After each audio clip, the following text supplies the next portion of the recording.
January 28th, 1545. A freezing plateau in the Andes, 13,000 feet above sea level. An indigenous man named Diego Gualpa is chasing a runaway llama. He stumbles, grabs a bush to steady himself, and when the roots tear away from the earth, he sees something that will reshape the entire planet. Veins of pure silver threading through the rock like frozen lightning. He had just discovered Potosí, the Cerro Rico, the rich hill, and he had just condemned Spain to die. Because here's the paradox that will haunt us for the next hour. Spain was about to become the richest empire in human history. They would control more silver than had existed in all of Europe for the previous 1,000 years combined. They would become the first global superpower, the empire on which the sun never set. And within 150 years, they would be bankrupt, hollowed out, and begging for loans from the very nations they once ruled. The mountain Diego Gualpa found wasn't just a mine. It was a geological anomaly, a freak of nature. Solid silver ore, so pure you could practically carve coins directly from the rock. And Spain was about to turn it into the largest industrial operation the world had ever seen. But here's what they didn't understand, what no economist of the time could have predicted. That silver wasn't wealth, it was a weapon, and Spain was about to turn it on themselves. Because by the time the last treasure fleet limped into Seville in the 1600s, Spain would have the answer to a question no one thought to ask. What happens when you win the lottery and it destroys your life? Keep that date in your mind. 1545. Because by the end of this story, you'll understand why the year Spain found infinite money was the same year they signed their own death warrant. Let me paint you a picture of what Potosí became. Within 30 years of discovery, this frozen wasteland at the edge of breathable atmosphere had a population larger than London, larger than Paris. It was one of the 10 biggest cities on Earth. The air was so thin, men gasped walking down the street, but they came anyway, drawn by the gravity of wealth.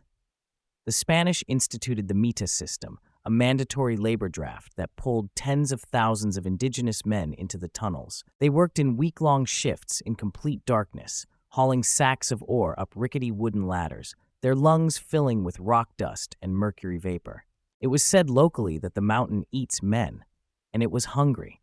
But here's where it gets interesting, where the economics starts to curdle into something darker.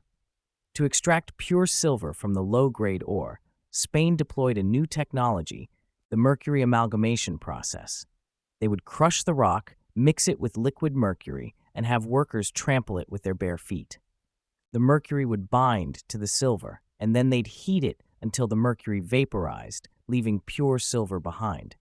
It was an industrial revolution happening in real time, and the output was staggering. Between 1550 and 1800, the mines of Potosí and Mexico produced over 150,000 tons of silver, 80% of the world's total supply.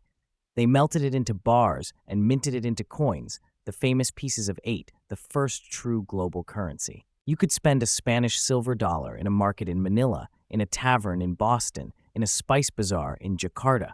It was the petrodollar of the Renaissance. Twice a year, the treasure fleets would gather in Havana. Massive convoys of galleons, hulls riding low in the water, weighted down with silver bars stacked like firewood. When they appeared on the horizon off the coast of Spain, church bells would ring across the country. The king would breathe a sigh of relief. The bankers would smile. The party could continue for another year.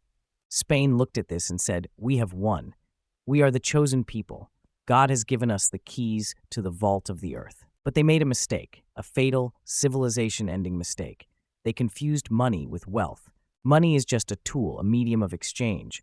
Wealth is the ability to produce things: food, clothing, tools, ships, ideas. Spain had stumbled into infinite money, but they were about to stop producing anything at all. And that's when the virus began to spread.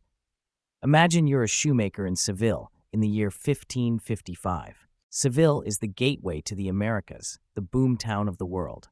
One day, the treasure fleet arrives. Sailors pour off the ships with pockets bulging with silver coins. Soldiers, merchants, nobles, everyone wants to buy shoes. So what do? You raise your prices. Why wouldn't you?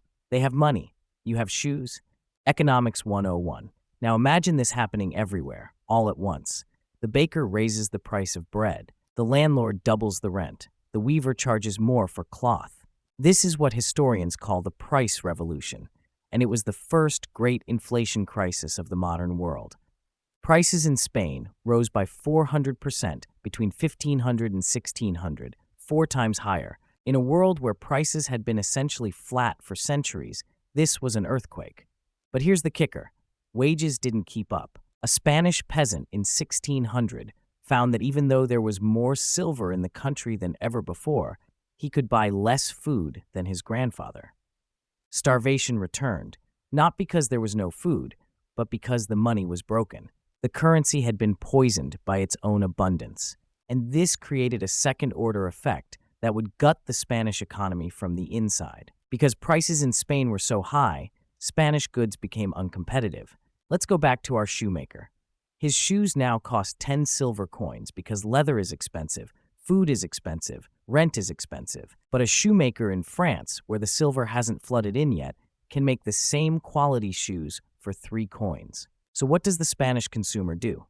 He stops buying Spanish shoes. He imports the French ones. Spain became a funnel. The silver would arrive in Seville, sit in the warehouses for a few weeks, and then flow right back out of the country to England, France, the Netherlands, Italy, to pay for imports. Spain was doing all the hard, brutal work, enslaving the miners, sailing the deadly oceans, fighting off pirates, only to hand the money directly to their rivals so they could buy dinner. A Venetian ambassador wrote, "Spain is the mouth that receives the food and chews it for the rest of Europe." A French economist laughed and said, "Everything is dear in Spain except silver." Spain had become the world's richest poor country. They had the gold, but they couldn't afford bread, and this economic reality began to warp the culture itself. In England and the Netherlands, the merchant class was rising. They were building factories, investing in agriculture, innovating in finance. But in Spain, work became shameful. The ideal Spanish gentleman was the hidalgo, the son of something, a minor noble who owned land, did no manual labor, and lived off rents or a government pension. The dream was not to build a business. The dream was to get close to the silver tap, to get a government job, to marry into a title. Why work when the fleet is coming? Spanish literature of the era is filled with these characters. Impoverished nobles who are literally starving but refuse to work because it's beneath their dignity. They polish their rusted armor and pretend to be rich. It's tragic and absurd. While the Dutch were inventing the stock market and the English were perfecting metallurgy, Spain was building cathedrals and buying velvet capes. The economy looked golden on the outside, but inside it was rotting. There was no innovation, no production, only the wait for the next fleet. And that created a terrifying vulnerability. The entire empire, the superpower of the world, depended on wooden ships crossing an ocean full of storms, pirates, and enemies. If the wind didn't blow, the king couldn't eat. And King Philip II had a very, very large appetite. Philip II sat in his cold, dark palace, El Escorial, surrounded by monks and mountains of paperwork. He was the most powerful man on earth. He ruled Spain, Portugal, the Netherlands, parts of Italy, the Philippines, and the entire New World. He was not just a king, he was the sword of God. And he had a mission to defend Catholicism against the Protestant heresy spreading through northern Europe and to crush the Ottoman Turks expanding in the Mediterranean. This meant war, constant, everywhere, unending war. He fought the Ottomans at the Battle of Lepanto, one of the largest naval battles in history. He fought the French for dominance in Italy. But his biggest, bloodiest wound was the Netherlands.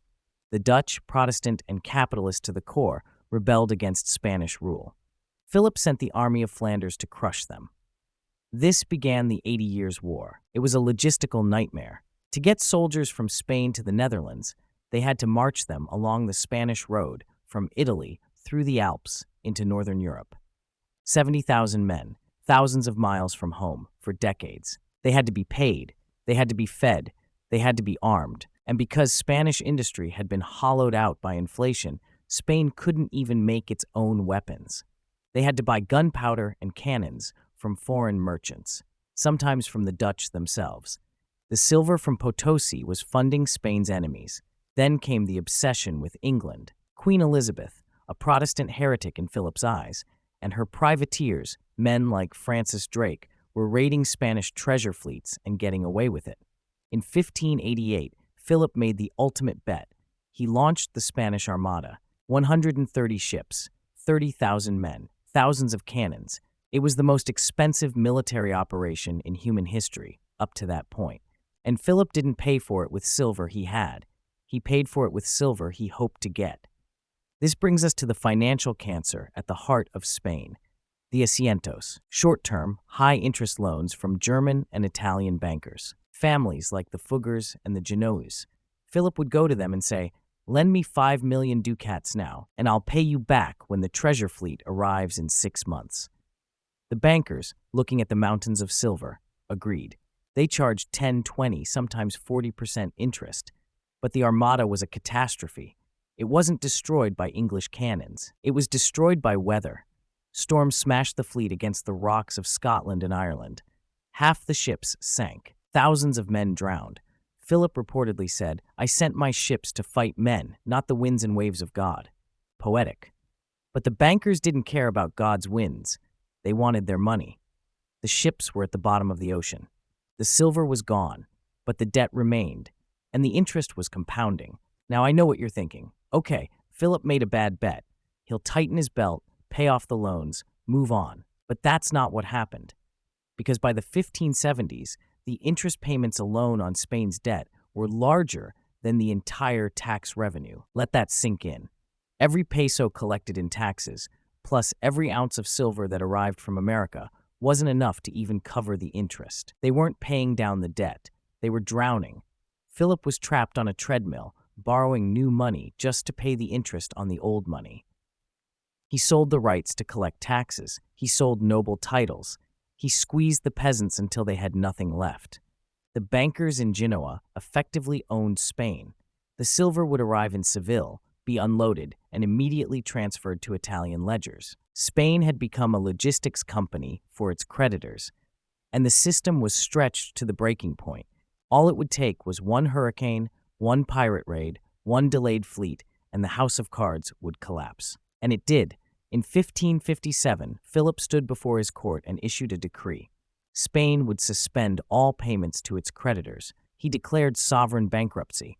It was a financial earthquake. In Antwerp, in Genoa, in Augsburg, banks collapsed. Wealthy families lost everything. The credit markets of Europe froze. It was the 1500s version of 2008, but caused by one man. But here's the tragedy, the core of the resource curse. The bankruptcy didn't stop the spending. It just made it more expensive. Because Spain was addicted.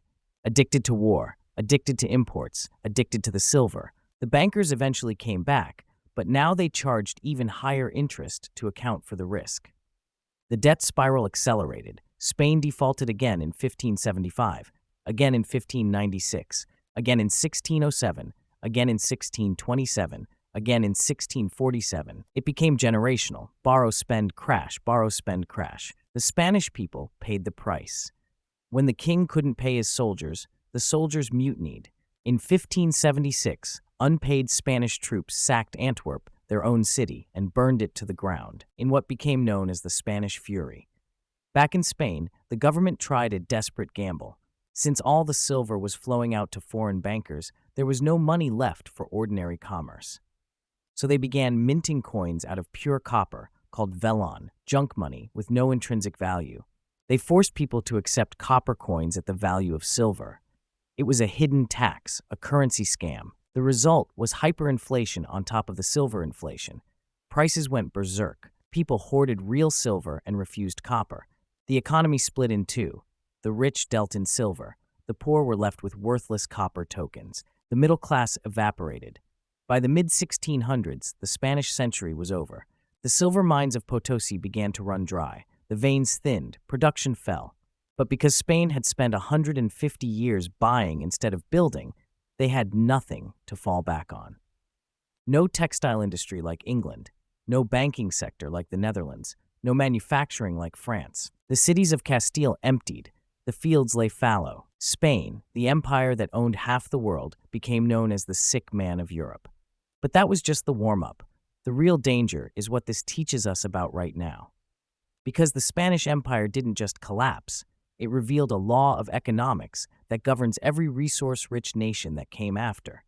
Look at Venezuela. In 2008, oil revenues hit $50 billion. By 2018, inflation exceeded 1 million%. The country that should have been the richest in South America couldn't afford toilet paper. Look at Nigeria. Decades of oil wealth, and 70% of the population still lives in poverty.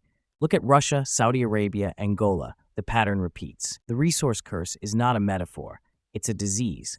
And the symptoms are always the same. The currency appreciates, making exports uncompetitive. Domestic industries collapse. The government becomes dependent on resource revenues and stops investing in people. Corruption explodes because there's a concentrated source of wealth to fight over. Inequality skyrockets, and when the resource runs out or the price crashes, the entire economy implodes because there's no foundation left. Spain in 1545 and Venezuela in 2000 are the same story, told 300 years apart. Easy money breaks the link between work and reward. It creates the illusion of wealth, but it's a virus eating the system from within.